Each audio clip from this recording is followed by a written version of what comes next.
আসসালামু আলাইকুম এভরিওয়ান, সবাই কেমন আছো? বাইরে বৃষ্টি আর আমি ভাজাভুজি করব না, এটা তো হতেই পারে না। যেহেতু বৃষ্টি, তো আমি এখন করে নিব চিড়া ভাজি।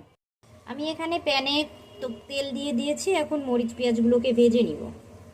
পেঁয়াজগুলো একদম বাদামি কালার হয়ে গেছে, এখন আমি চিড়াগুলা ছেড়ে দিচ্ছি। এখন আমি চিড়াগুলাকেও অনবরত নেড়ে ভেজে নিব বাদামি কালার হওয়া অবধি। এভাবে অনবরত নেড়ে চিড়াটিকে নামাতে হবে। আমার অলমোস্ট প্রায় হয়ে গিয়েছে।